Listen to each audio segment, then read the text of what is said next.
অযথা অনেক হর্ন বাজাই আমাদের সোসাইটিতে। এটা এখন আমরা এই কারণে আমরা আসলে আজকের এই অ্যাওয়ারনেস প্রোগ্রাম, আমরা এই ব্যাপারে আসলে সবাই সতর্ক হব ইনশাআল্লাহ।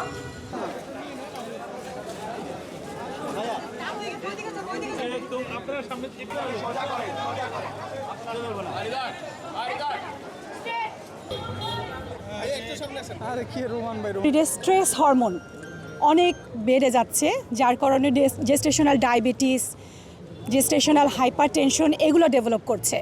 পরবর্তীতে প্রেগনেন্সিতে বাবুর উপর low birth weight baby, pre mature delivery, এইগুলো কমপ্লিকেশন ফেস করতে হচ্ছে।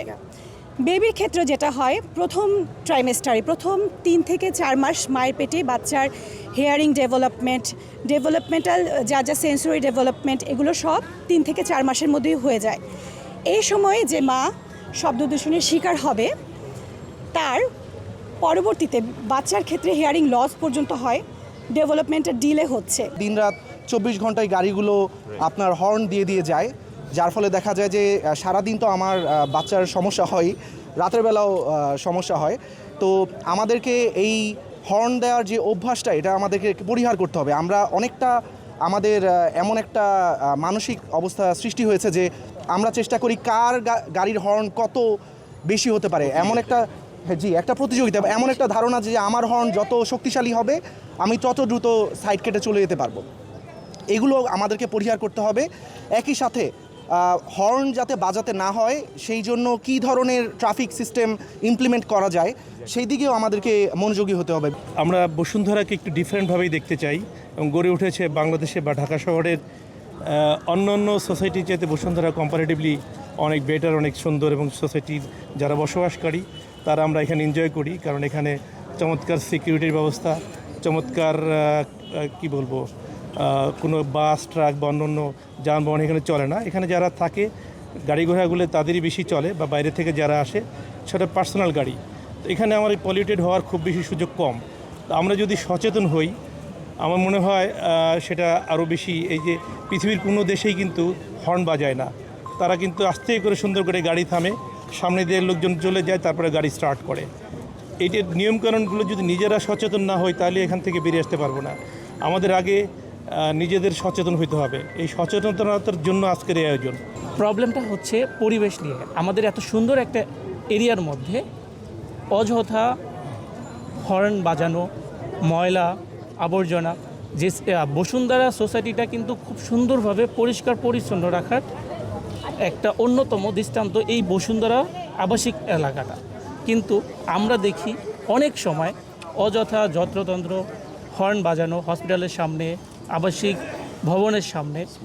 এই জিনিসগুলোকে আমরা প্রতিহিত করার জন্য এবং ভবিষ্যতে যেন এই ধরনের কোনো কাজ বা সবাই যেন সবার জায়গা থেকে এগিয়ে আসি, যেন এই ধরনের অযথা আবাসিক এলাকায়, শুধু আবাসিক এলাকায় না, শহরের সব জায়গায় অযথা যেন কেউ হর্ন না দেয়, সেই জন্য আমরা প্রতিবাদমূলক একটা আয়োজনের উদ্যোগ নিয়েছে, এবং যারা নিয়েছে তাদেরকে আমি আন্তরিকভাবে ধন্যবাদ জানাই এত সুন্দর একটা অনুষ্ঠান করার জন্য। এক্সট্রিম মশার কয়েল প্ল্যান্ট ফাইবার দিয়ে তৈরি, ডেঙ্গু, চিকুনগুনিয়া বাহি সহ যে কোনো মশার বিরুদ্ধে দেয় এক্সট্রিম সুরক্ষা। আপনার যার যার মানে অবস্থান থেকে, যেমন আপনি যদি আপনার ড্রাইভারকে না বলেন তুমি হর্ন বাজায়ও না, সে 10 বার বললে একবার শুনবে, আস্তে আস্তে সে বন্ধ হয়ে যাবে। সুতরাং আমরা নিজের থেকে আমরা শুরু করি, আমি নিজে বাজাবো না, আমার ড্রাইভারকে আমি না বলবো তুমি বাজাবা না। ঠিক এই মেসেজটা যদি দিতে পারি, অন্তত একজন হলেও ঠিক হবে। এই মেসেজটা আমি দিতে চাই। Thank you. এই র্যালিটা খুবই স্পষ্ট, আমাদের বক্তব্য খুবই স্পষ্ট। বাংলাদেশে ঢাকা শহর পুরো পৃথিবীর মধ্যে এখন নাম্বার 1 নয়েজ পলিউশনের মধ্যে 1 নাম্বার। আমাদের শহর যদি আমরা না ঠিক করি তাহলে কেউই এই শহর আমাদের ঠিক করার জন্য আসবেন না। সো বসুন্ধরা আমাদের নিজস্ব এলাকা, তাই এখান থেকে আমরা স্টার্ট করলাম। আস্তে আস্তে আমরা ইনশাল্লাহ নেক্সট স্টেপে আমরা বিভিন্ন রেসিডেন্ট এরিয়াতে যাব, এই কোয়াইট অ্যান্ড ক্লিন যাবে। সো আমাদের কোয়াইট অ্যান্ড ক্লিন থেকে এখন বসুন্ধরা গ্রুপ এত সব কিছুই অর্গানাইজেশন থাকে, আমাদের এখানে শব্দ দূষণটা এত বেশি বেড়ে গেছে, এই কারণে আমাদের এই উদ্যোগটা। তো এই র্যালিতে যারাই আছেন তাদের সবাই হয়তো বা কারো না কারো গাড়ি আছে অথবা ড্রাইভার আছে, সবাইকে আমি অনুরোধ করব যেন গাড়ি চালানোর সময় সাউন্ডটা, হর্নটা যেন একটু না বাজায়, অথবা যতটুকু কম সম্ভব হর্নটা যেন একটু না বাজায়। সুস্থ দেহ সুস্থ মনের জন্য যে পরিবেশ দরকার, সেই পরিবেশের একটা বড় বাধা হচ্ছে শব্দ দূষণ।